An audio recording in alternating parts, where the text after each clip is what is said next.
pouvez vous asseoir. Je suis très honoré d'avoir été invité à cette remise de diplôme. Parce que nous en faisons une aussi à Bujumbura. Nous en avons fait une récemment, fin du mois d'août en général. C'est ce que nous faisons pour préparer notre année académique suivante. Nous avons des centaines d'étudiants là-bas, régulièrement qui viennent. IBEM, ça a toute une histoire. En fait, ça a l'histoire d'un homme qui cherchait à connaître la parole de Dieu et qui ne savait pas où la trouver. Voilà, et cet homme, c'est moi, bien sûr, pendant des années. Et en fait, ce qui s'est passé, c'est quand je me suis donné au Seigneur, enfin, quand on s'est donné au Seigneur avec ma femme, il y a bien des années, il y a 32 ans maintenant. Ça fait loin maintenant. Je suis grand-père. J'ai 30 ans, mais je suis grand-père. Vous imaginez. Et en fait, ce qui s'est passé, c'est que nous étions dans les églises pentecôtistes, avec la connaissance qu'ils avaient à l'époque, et on avait soif. On avait vraiment soif. Moi, je cherchais partout. Et puis, je ne savais pas qu'en dehors des églises pentecôtistes, il existait d'autres chrétiens. On m'avait dit à l'époque qu'il y a seulement dans les églises pentecôtistes que les gens sont sauvés. Voilà, tout ça, je ne savais pas qu'il existait d'autres chrétiens. Et puis j'en ai rencontré d'autres. Et puis petit à petit, on a rencontré les hommes d'affaires du bien évangile, on s'est posé beaucoup de questions, on a vu des frères et sœurs de toutes dénominations qui louaient, adoraient Dieu. Il y avait une louange que d'ailleurs je ne connaissais pas, une adoration que je ne connaissais pas. Et puis on a eu la grâce d'aller aussi dans des conférences, des grosses conférences internationales, Eurofire, avec Reinhard Bonnke, on voyait Bédine pour la toute première fois, on voyait des gens comme Ray McColley en Afrique du Sud, etc. Enfin, vraiment des gens que Dieu utilisait puissamment. Et puis d'autres prédicateurs aussi, qui sont peut-être un peu moins connus, mais puissamment utilisés par Dieu. Et ce qui s'est passé, c'est que moi, dans mon cœur, j'étais interpellé. Ça vibrait à l'intérieur. Je me disais, mais pourquoi nous vivons une telle dimension si basse de l'Évangile?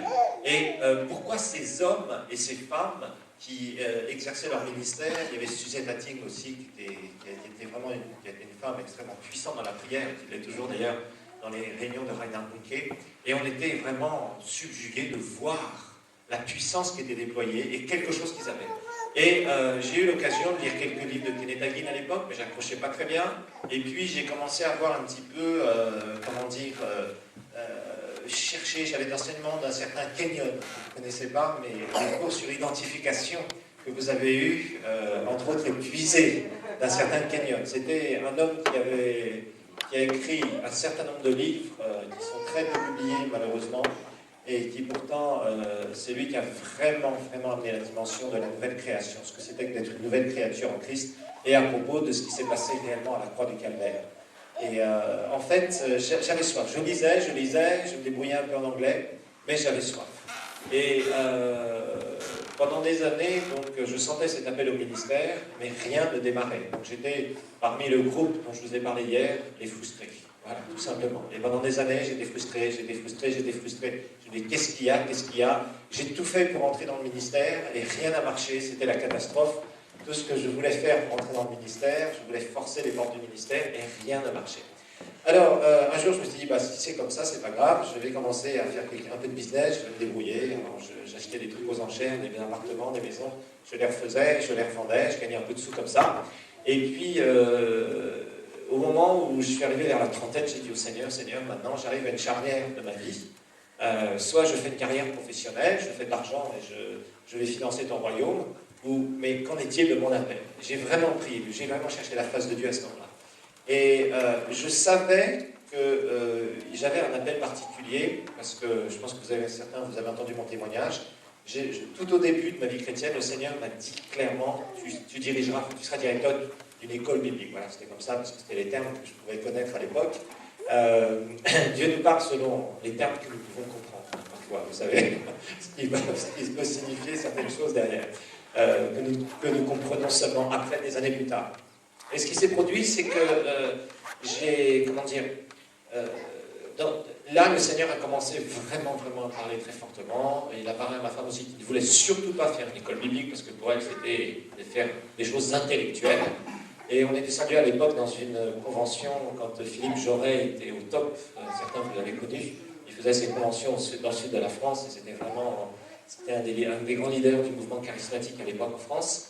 Et là, le Seigneur nous a parlé très précisément dans cette convention, et il fallait aller faire une formation. Et ma prière, c'était, Seigneur, je ne veux pas faire une formation avec des aventuriers. Parce qu'il y a beaucoup de formations, malheureusement, à droite, à gauche, où on vous dit on va faire un truc, on va faire une école biblique, ou un institut, etc., etc. Vous faites quelque chose, mais en fait, vous apprenez des trucs qui ne sont pas tout à fait bibliques, entre guillemets, scripturels. Et ça vous pose des problèmes. Et j'avais eu ce genre de cas autour de moi, et je ne voulais pas faire ce genre de choses. Et j'ai dit au Seigneur, moi je veux aller dans un endroit où il y a des hommes éprouvés. C'est-à-dire des hommes qui ont de l'expérience, et ça va vraiment répondre à la soif que j'ai de toi, Seigneur. Et ça, c'est très important. Donc en fait, Dieu nous a conduits aux États-Unis, donc à faire l'école de Kennesaw, vraiment. Et là, j'avais demandé aussi une autre chose au Seigneur.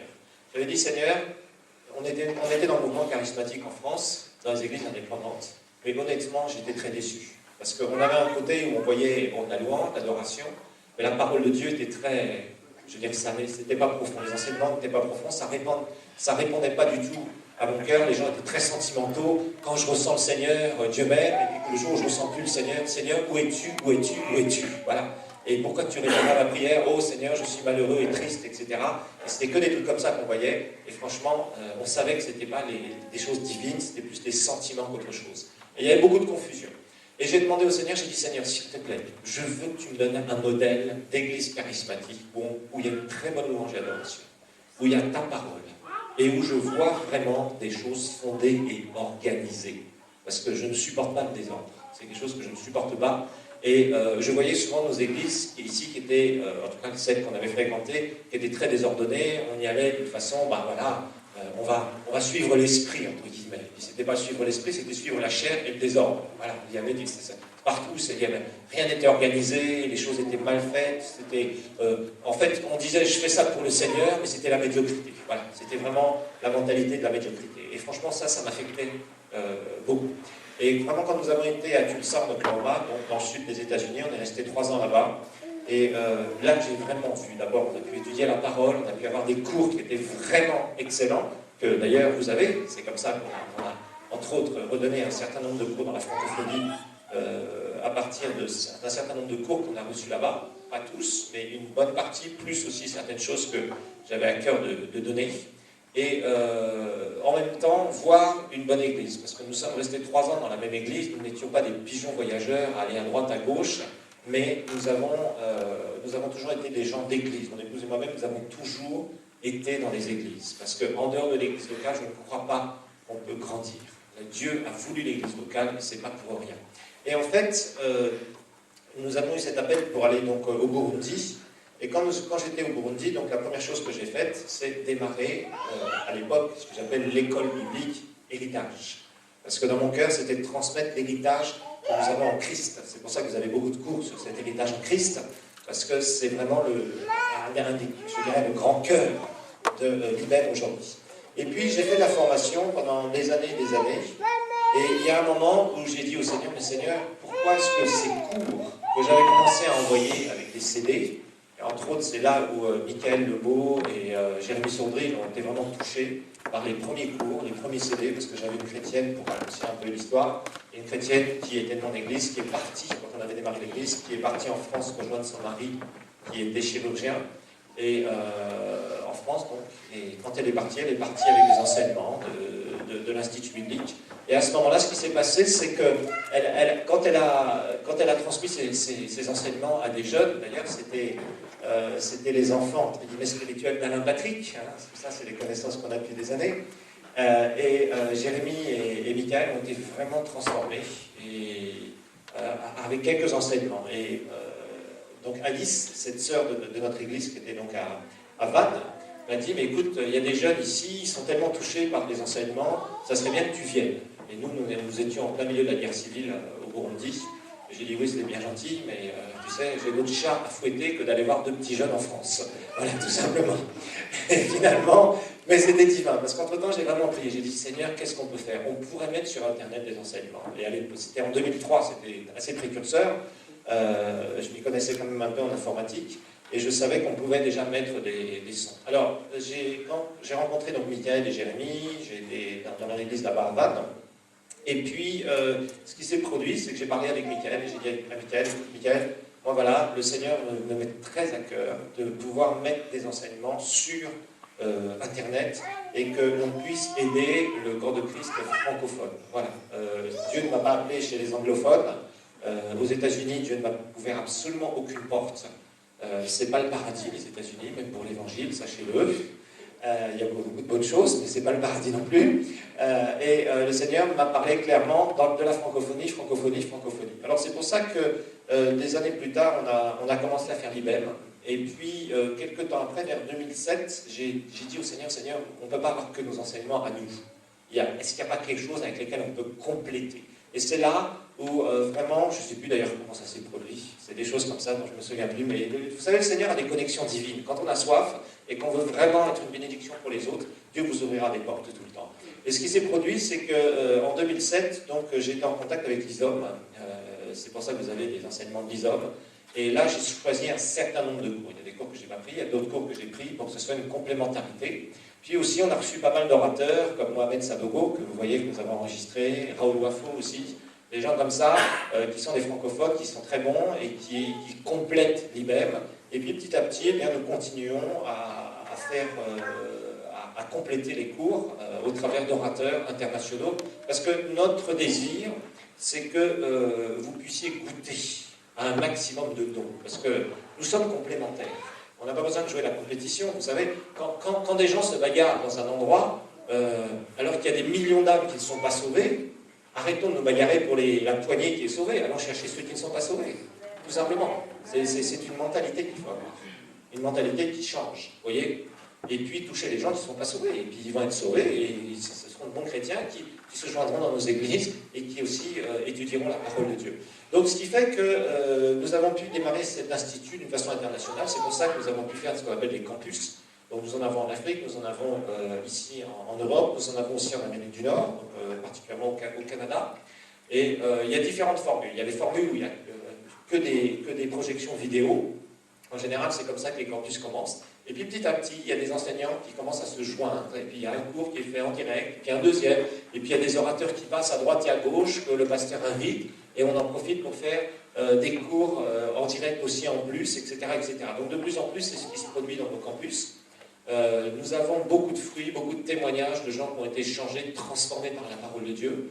Et c'est vraiment notre objectif. Notre objectif n'étant pas, comme le disait le pasteur Damas, de vous remplir la tête intellectuellement. Notre objectif, vous l'avez vu, c'est de vous donner une parole qui est pratique. Pourquoi? Parce que ce que nous voulons, c'est au travers de la parole de Dieu, être capable de prendre la parole et voir un changement, une transformation dans les vies. Donc c'est comme ça qu'on a harmonisé l'Institut biblique Héritage, où ça a commencé à Bujumbura. On a changé le nom et on a appelé ça Institut biblique Enseigne-moi, parce que c'est au travers d'Enseigne-moi. Là, très prochainement d'ailleurs, sur Enseigne-moi, nous allons sortir le site de l'Institut biblique. Et nous allons permettre en fait des études en ligne pour ceux qui n'ont pas de campus proche. Parce que pour l'instant, il y a des gens qui ont des campus proches, comme vous ici, c'est bien. Vous en avez deux d'ailleurs, à Nantes. Vous êtes bénis à Nantes. Il y en a à Rennes, il y en a à Vannes, etc. Bon, c'est bien, mais parfois il y a des gens qui sont un peu plus isolés. Ils sont dans des coins où il n'y a pas encore de campus. Et nous ferons aussi donc des études en ligne. Alors, bien sûr, chaque cours a ce qu'on appelle des supports de cours, des syllabus, des supports de cours qui permettent d'étudier, etc., etc. Il y a des lectures aussi recommandées de livres. Et l'idée, vraiment, c'est d'amener les gens à D'abord, on reprend les bases, toujours, à l'Institut biblique, ça c'est fondamental. Et on amène les gens jusqu'au leadership. Et ça, c'est aussi quelque chose qu'on veut, parce qu'on croit que, d'une part, il faut mettre les bonnes fondations au départ. Parce que vous avez souvent les gens prennent des morceaux d'enseignement, c'est un peu normal. L'Institut biblique, c'est un peu comme un puzzle, vous voyez. Vous avez eu un morceau ici, vous avez un morceau là de l'image, vous avez un morceau là de l'image, mais vous avez du mal à voir toute l'image, voilà, tout simplement. Et l'Institut biblique, ça va vous permettre d'abord de remettre les morceaux correctement et de compléter les morceaux que vous n'avez pas eu dans votre vie. Et ça, c'est personnellement ce que j'ai vu pour ma propre vie, ce que je vois au travers des étudiants qui sont les diplômés de l'IBEM, où très souvent, ils se retrouvent avec, je dirais, beaucoup de questions au départ. D'ailleurs, souvent, ce qu'ils font, c'est qu'ils disent « Oui, j'ai une question, j'ai une question ». Et la plupart du temps, on leur dit « Vous en faites pas, votre question sera répondue au fil des cours ». Parce que la grande majorité des questions sont répondues au fil des cours. Mais on ne peut pas tout faire en même temps. Souvent, les gens se précipitent, ils ont un morceau de connaissance et ils veulent tout savoir. Non, ce n'est pas possible. Il faut y aller étape après étape. Donc ce qu'on fait à l'Institut ici, c'est que on commence avec des cours vraiment de base, la repentance, la nouvelle naissance, le baptême de l'esprit, et puis on explique ce que c'est que la vie chrétienne d'une manière générale, et petit à petit on fait progresser les étudiants, parce qu'on va parler de la prière, de la croissance spirituelle, on va parler de la foi, on va parler bien sûr quelques cours théologiques de survol du Nouveau Testament, de l'Ancien Testament, parce que ça on en a besoin quelque part pour que ça... Hein, quand on lit des épîtres, quand on va lire le livre d'Esther, quand on va lire, il faut replacer tout ça dans un contexte historique, savoir de quoi on parle, etc., etc. Et puis après, on commence à aller de plus en plus dans la louange. On commence à parler de la vie personnelle, de la relation avec Dieu, beaucoup plus profonde. Et je pense que les diplômés, vous avez appris à prier beaucoup plus efficacement. En tout cas, je l'espère. Vous êtes débarrassés des histoires bizarres. Parce que l'idée vraiment c'est de déreligiosiner les chrétiens. Parce que les chrétiens sont remplis de trucs, de croyances, de religions, de trucs bizarroïdes. Et il faut d'abord nettoyer. Hein. Donc on nettoie et on construit, bien sûr. Mais il y a tout un travail derrière tout ça. Alors, après bien sûr, on va beaucoup plus loin, on explique vraiment la profondeur du sacrifice de Christ. On a un cours qui s'appelle Identification. On a d'autres cours qui sont là pour renforcer aussi, comme sur les finances. On parle du plan de Dieu pour les finances, etc., etc. Puis après, on passe dans la deuxième année où il y a Joyce Meyer aussi, un très bon cours de les mentalités du désert. Ça, c'est quelque chose aussi qui est très... J'ai beaucoup aimé ce cours. Ça, franchement, ça, c'est un très très bon cours qu'ils ont enregistré à l'ISOM et qui vraiment nous a tous bénis, je crois. Ça, c'était vraiment excellent, excellent, excellent. Alors, à côté de ça, après la deuxième année, on parle quand même sur l'histoire de la Bible, parce qu'il faut savoir d'où vient cette Bible. Pourquoi elle nous a été transmise, etc. L'interprétation aussi de la Bible, parce qu'il y a des chrétiens, ils vous balancent des versets dans tous les sens, et c'est complètement hors contexte. On parle aussi de dispensation de la fin des temps, on va parler de différents sujets ensuite sur la vie de l'esprit, parce que ça c'est important. Mais vous ne pouvez pas entendre parler des dons du Saint-Esprit si vous ne savez même pas qui vous êtes en Christ. Vous voyez, et ça c'est le problème qu'il y a avec beaucoup de chrétiens. Ils veulent parler de prophétie, d'écouter la voix de Dieu, etc., etc. Même écouter la voix de Dieu, si tu n'as pas eu le cours sur l'homme en 3 dimensions, ce que tu es, l'esprit avec corps, tu ne peux pas comprendre. Et il y a plein de choses comme ça que les chrétiens, où les chrétiens veulent absolument recevoir les choses de Dieu. C'est bien recevoir les choses de Dieu, mais encore faut-il savoir si ça vient vraiment de Dieu. Parce que ça c'est le problème qu'il y a chez beaucoup de chrétiens. Le Seigneur a dit, oui, le Seigneur dit beaucoup de choses. Il y en a beaucoup qui signent à la place du Seigneur, d'ailleurs. Vous avez remarqué ça. Hein, et ça, c'est très mauvais. Et beaucoup de gens sont dans la confusion, et après, ils échouent. Et quand ils échouent, ils se plaignent, ou alors ils vivent dans des vies spirituelles bizarroïdes. Ils vivent dans un monde spirituel qui n'est pas le vrai monde de Dieu. Et ça, c'est un problème. Parce que Dieu, comme je le disais hier, fonctionne avec des principes et des valeurs. Donc il va falloir qu'il y ait vraiment quelque chose qui se produise dans la vie des gens. Alors, ensuite, après nous parlons beaucoup du ministère. Nous parlons du ministère.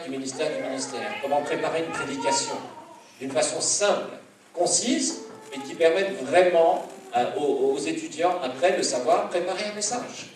C'est pas compliqué, mais encore faut-il savoir qu'il y a quand même un minimum de choses à faire. Et souvent, n'importe quel chrétien devrait être capable de donner une exhortation construite. Pas commencer par l'histoire d'Adam et Ève et terminer par l'Apocalypse en une demi-heure. Parce qu'on ne peut pas faire ça. Il y a des gens comme ça, quand ils commencent à prêcher, on ne sait même pas où ils veulent aller. Parce qu'ils vont partout et nulle part. Rien n'est construit, rien n'est concis. Alors, finalement, donc on continue dans les ministères, on explique ce que c'est que les histoires d'association entre la démocratie et la théocratie. On explique aussi pas mal de choses sur les finances et le ministère. Et en fait, ce qu'on essaie, c'est aussi d'amener les gens à comprendre le caractère du leader. Ça aussi, on a pas mal de cours sur le leadership. Il y a les 28 lois du leadership qui est inspiré de Maxwell. Ça aussi, c'est un cours qui est vraiment très consistant. Il y a l'intégrité du leader de Jack Efford, il y a la vision du leader, etc., etc. Parce qu'il y a pas mal de cours dont on a besoin pour être stimulé, pour savoir si on a un appel d'abord et comment ça fonctionne. Tellement de gens loupent leur destinée à cause de ça. Ils ressentent un appel, ils veulent servir Dieu, mais ils veulent servir Dieu à leur façon. Et on ne peut pas servir Dieu à sa façon. Dieu n'approuvera pas ta façon de servir. Il approuve sa façon. C'est-à-dire, il t'a destiné à quelque chose, il te donne des dons, oui, il va falloir que tu développes ces dons, oui, il va falloir que tu saches quand est-ce que tu dois faire les choses, comment tu dois les faire, et où tu dois les faire. Sinon, tu vas échouer. Et le problème, c'est que beaucoup de gens essaient de forcer les portes, soit d'un ministère, soit d'un service pour Dieu, et ils se retrouvent par terre.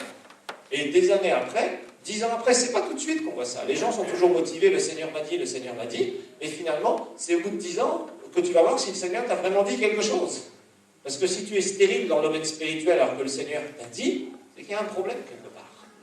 C'est qu'il y a un problème. Et il faut savoir déceler ça à l'avance, pour éviter de faire les erreurs classiques. Parce que souvent, malheureusement, nous passons à côté du meilleur de Dieu. Dieu a le meilleur pour nous, mais nous passons à côté du meilleur de Dieu. Pourquoi? Parce que nous ne respectons pas, nous violons les lois spirituelles. Et ça, c'est dommage. Beaucoup de gens font ça, et ils se retrouvent par terre. Je sais de quoi je parle, je l'ai fait moi-même.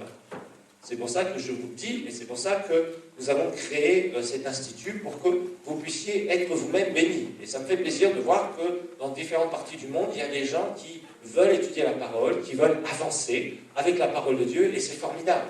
Là, très prochainement, apparemment, il y a des portes qui s'ouvrent pour le Burkina Faso. C'est pareil, je remercie le Seigneur, parce qu'il y a des besoins en Afrique de l'Ouest, au niveau de l'Institut biblique. Nous avons un campus au Gabon. Maintenant, ce qu'il faut aussi, c'est que les gens comprennent le pourquoi de l'Institut biblique. Ce qu'on veut, c'est vraiment amener cet enseignement et que les gens comprennent, saisissent et puissent réellement démarrer. Parmi vous, les diplômés, il y aura un certain nombre d'entre vous qui allez être dans le ministère. Ce ne sera peut-être pas demain, loin de là, ni peut-être après-demain, mais peu importe. L'important, c'est que vous compreniez là où vous devez démarrer. Et si vous n'êtes pas appelé à être dans un des 5 ministères, parce que maintenant je vais m'adresser aux étudiants, ça ne va pas être une frustration pour vous. Il vaut mieux être un bon second, ou même 3e ou 4e, derrière le pasteur principal. Vous serez beaucoup plus utile que de dire « je vais faire moi-même mon clocher », entre guillemets. Je vais essayer moi-même de faire mieux que le pasteur. Tu es assis, tu es comme ça, tu le regardes. Si c'était moi qui étais à sa place. Mais sauf que le jour où tu seras à sa place, ce seront les autres qui diront la même chose que toi. Et là, tu l'apprécieras peut-être un peu moins. Oui, donc faites vraiment attention. Il faut faire extrêmement attention, parce que malheureusement, parfois, nous gâchons nos destinées à cause de notre attitude. Vous vous rappelez ce qu'on vous a enseigné, hein? Votre altitude dépend de votre attitude. Vous l'avez appris, ça. Ok, c'est bien ça. Ça, c'est quelque chose qui est important. Ok, on va regarder juste quelques versets de la parole de Dieu, parce que je vais vous exhorter un peu avant qu'il y ait votre remise de diplôme. Et on va regarder 1 Corinthiens chapitre 4.